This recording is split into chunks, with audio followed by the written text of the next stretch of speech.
We're in session with me, Elk, and joining us, as usual, Mr. Keelan Phillips. That is,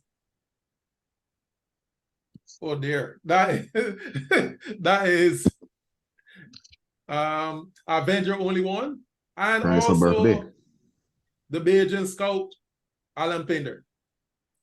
All right, so a new season, getting ready to start.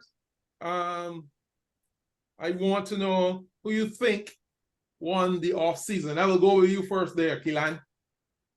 I mean, come on. Always answer these first. I mean, come on. Could they be? Nah, I'm just kidding. Teams that won the preseason, in my opinion, obviously the Celtics and the Bucks. They were already contenders, but kind of cementing themselves so far as the preseason top two teams in the East. I think the Lakers had a decent off season as well. Yeah, the Lakers. I think the Lakers they picked up some nice pieces, and that the problem for the Lakers is always going to be, health, not necessarily the pieces that they had, especially when they had a decent second half to the season. Like after the trade deadline, those pieces fit better together, and with a whole off season with other picks, the other pieces that they added as well, I think they should be pretty decent. And I think it may sound like a thing, but I think that some of the young teams as well that picked high in the draft, they would have, kind of won the preseason as well. Like I think the Spurs getting Wemby, that definitely fast forwards their timeline. And I think, sneakily enough, I think the Rockets also are trying to do that. They added some veteran pieces along with their young players, so they're clearly trying to maybe probably get any playing this year or whatever. So I think those teams won the preseason so far. What about you, Alan? Yeah, I have to agree. I think he covered pretty much most of them there. Yeah, I was so stick with the big two with the Celtics and the Bucks. I think they definitely. I mean, they had great seasons last year. Celtics almost got to the finals. They really should have gotten in a lot of people's minds, and the Bucks had the best record in the NBA. So they're right there, and they somehow managed to get better. So yeah, I think those are definitely they definitely would have won the off season. I think one team that definitely probably lost the off season is the Philadelphia 76ers.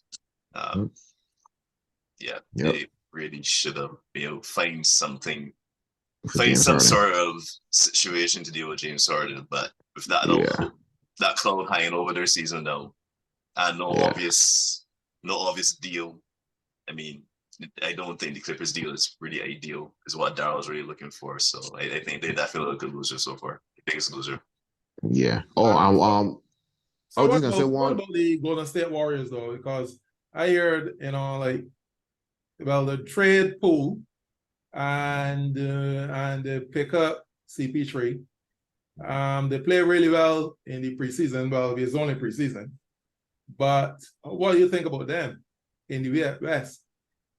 There's one last thing before I answer. I forgot about the Suns. I think the Suns added Bradley Beal, obviously, that stars. In the end of the day, you still need stars to win. So we'll see how that plays out. But in terms of the Warriors is a funny situation because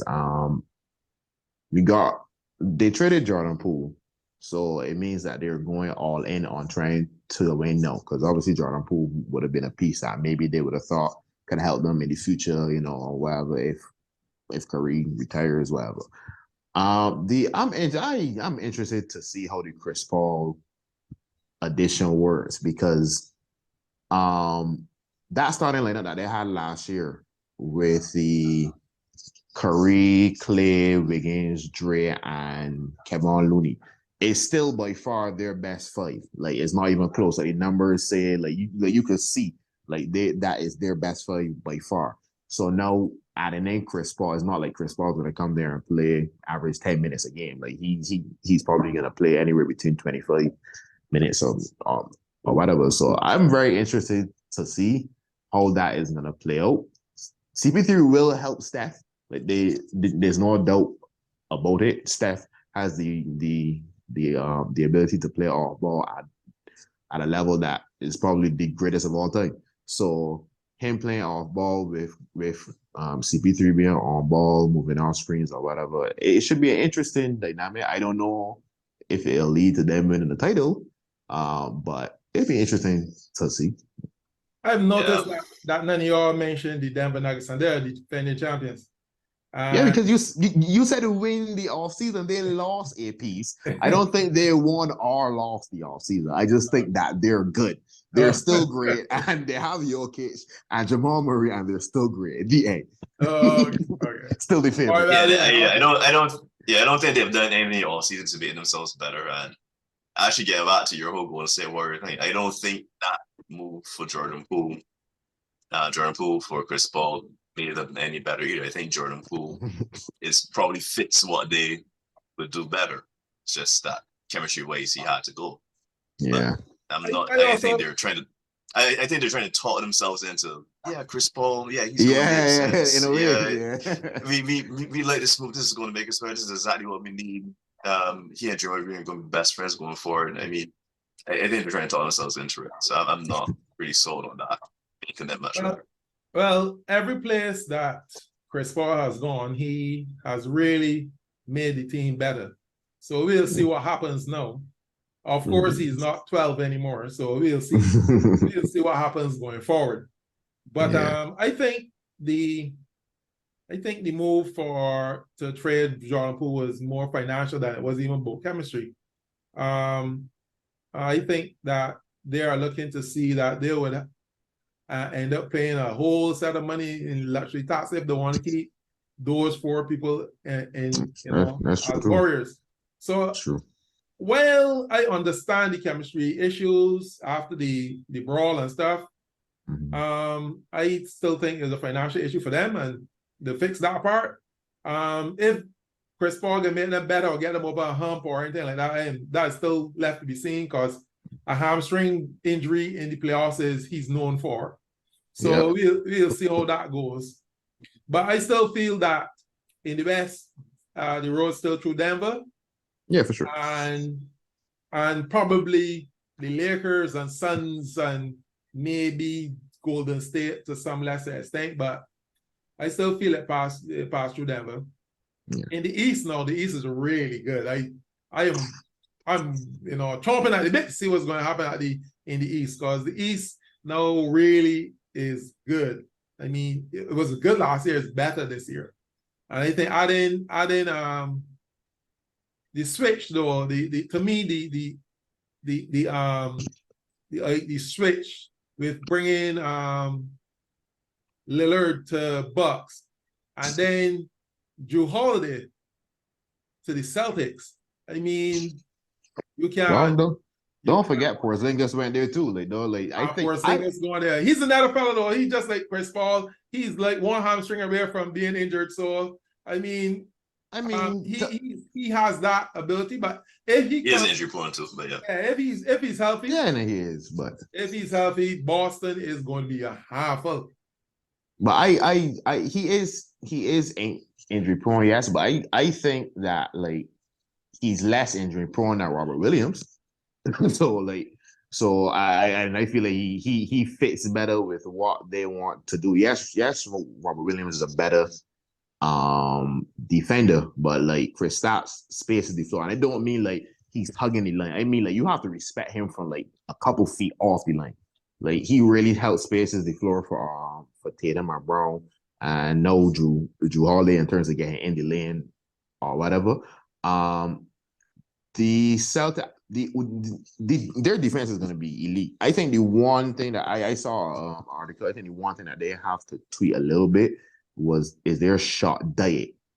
Is what I say. Not necessarily their offense on the whole, but they take a lot of trees, but it's when the trees aren't falling, that's it. They don't take a lot. I think they were 25th in attacking the rim. So I think they need to mix up a little bit more driving. As I said before, Jason Tatum used to drive the ball a lot when he was younger. And then as he, started to develop his game more, he went more to the difficult shots and less driving. So if he could get back a little bit more driving, or this team on a whole could get back a little bit more driving, combined with that defense, man, you got Porzingis, you got Drew, you got Derek White still, you got Jason Tatum, Jalen Brown. Like, how do you score on that team? That team is gonna be elite defensively. Don't get me started on the Bucks. Yeah, I think that they are going to they're going to make some noise. Obviously, once everybody's healthy. In the West, I think a sleeper in the West to me is still my Kings, right? I think that they're really getting a good basketball team. Once upon a time there were jokes of the West. I don't think they're any jokes anymore. I think they are legitimately, I wouldn't say a contender, but they could upset some people if yeah. I would have them as a second round team, like a team that could possibly upset maybe a team in the first. So I mean, don't forget they were the third seed last year and went Game 7 against the Warriors. So I think they could really learn from that experience and then maybe get to the second round and push a team to a Game 6, Game 7 that is an actual contender. And then you never know. The longer a series goes on, the more chances that something could happen. So yeah, I agree. I like them. Yeah. Yeah.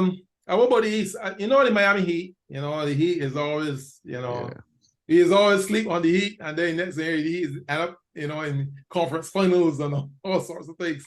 Yeah. What do you think about the Heat in the East? I would say though, I'm not gonna count them out because of their coaching and they still have Jimmy or whatever. They're one of those teams once they get to the playoffs, this thing. But I will say, if you were to say a team lost the offseason the most, I think it would be the Miami Heat because their plans were to get Lillard, and it was okay, once they got Lillard, they didn't get anybody else as a backup, along with losing some pieces that they had that were key for their playoff run. Lost Gabe Vincent, lost Matt Strus, who's on the Cavs. He could really help them on the Cavs.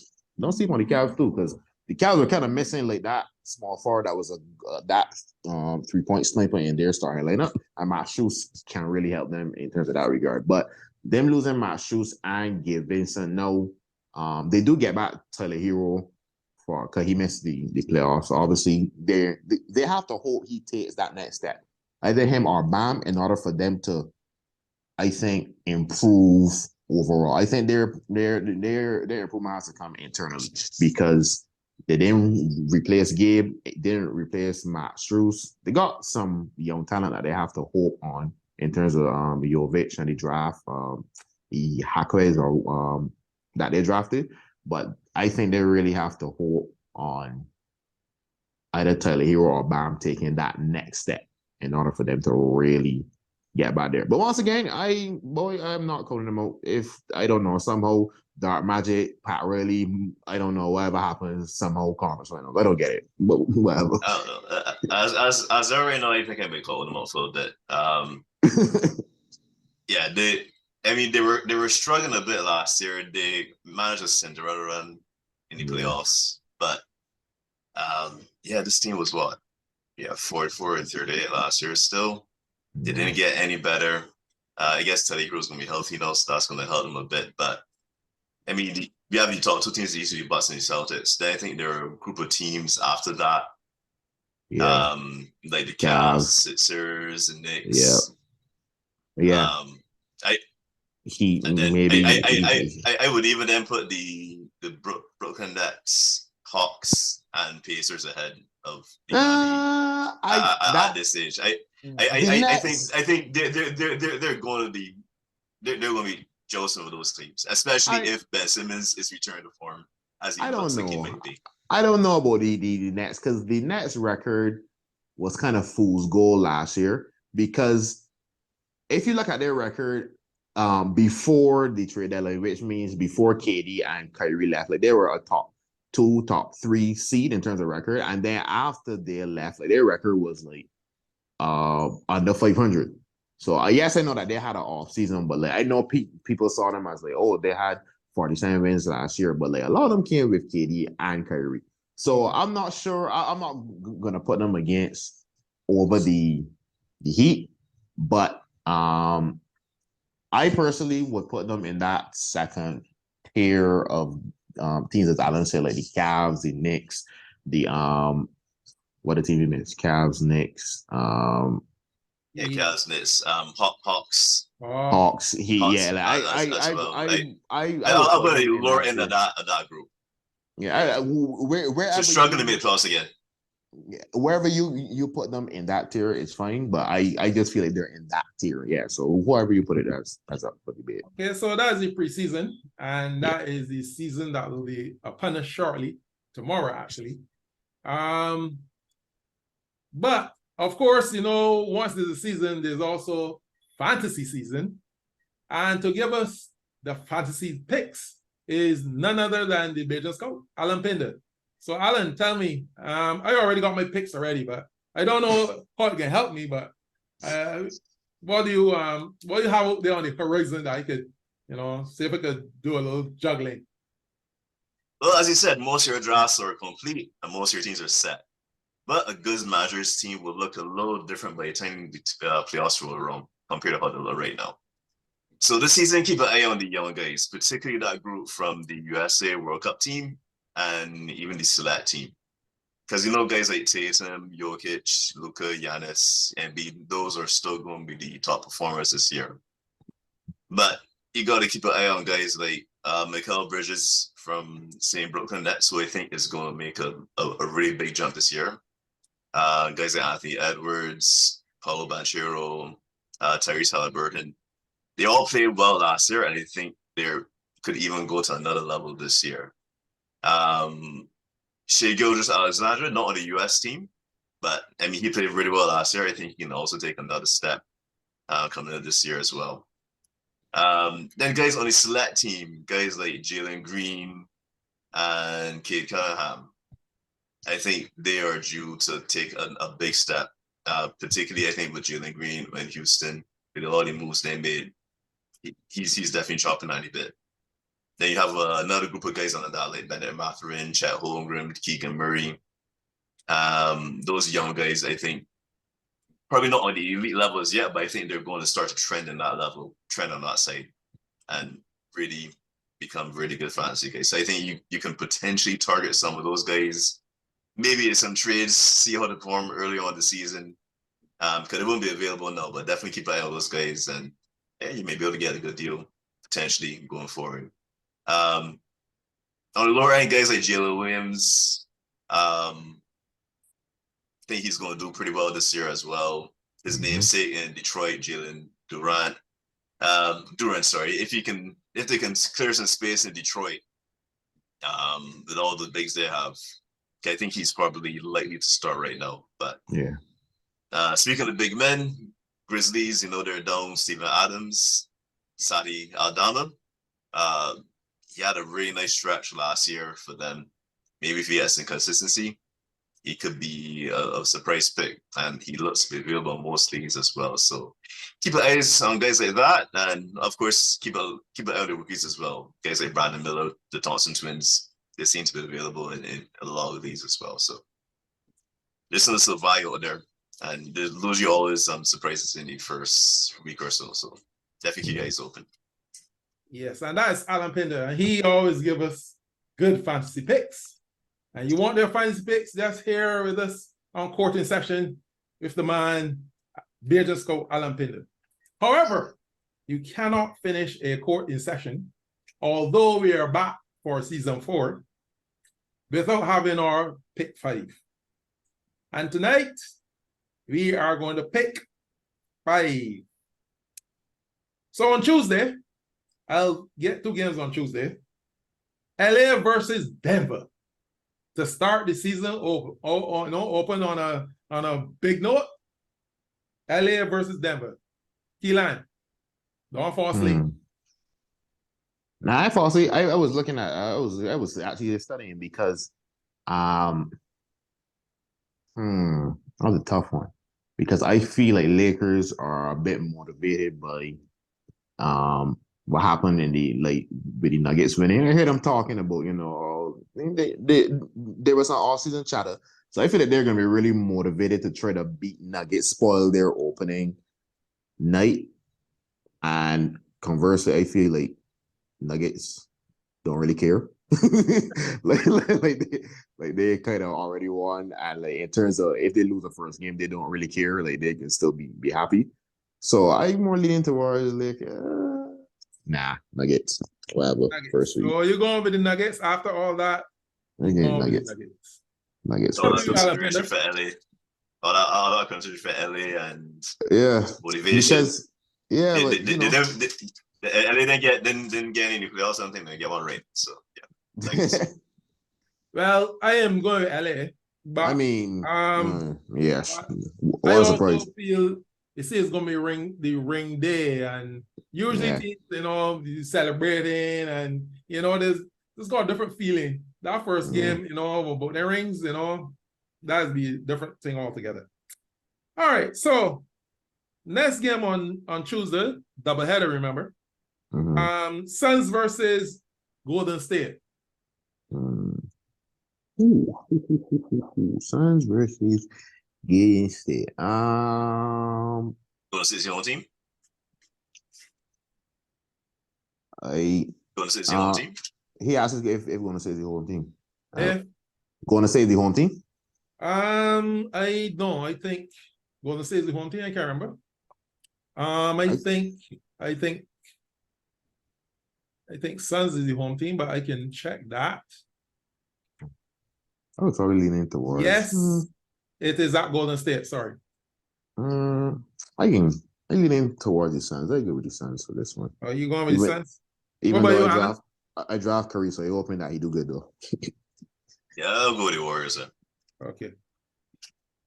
And then on Wednesday we have Washington at Indiana. I can pencil you in for Indiana.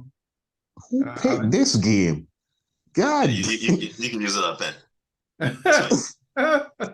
Washington Pacers. Oh my god. I'm going with the Pacers as well. I think the Pacers have a chance to make the playoffs. Like I think they can really be a playoff team. So this is the beginning of the season. All three of us can't get the same team. So are you going with Washington? Well, pencil yourself in for a loss if you want to. I don't. I don't mind. I like Denver. I don't care if we lose the first game. On Thursday, 76ers versus Bucks. I get early. I get with the Bucks. Bucks. I guess because everybody picked Bucks, I'm gonna have to go with Bucks. You imagine? And Friday, the last of the pick fives, Toronto at Chicago. Ooh, that's a pretty even at team. Chicago. But you know the rules. The rules are have to pick the Bulls. Okay, so one with the Bulls. What about you, Alan Pinder?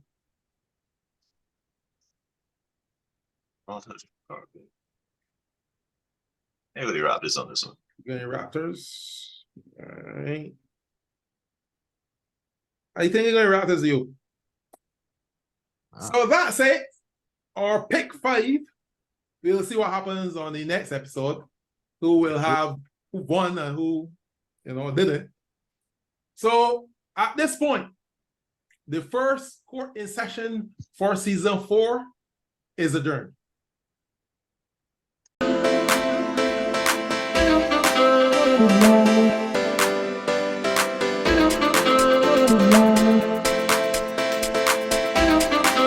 Good morning.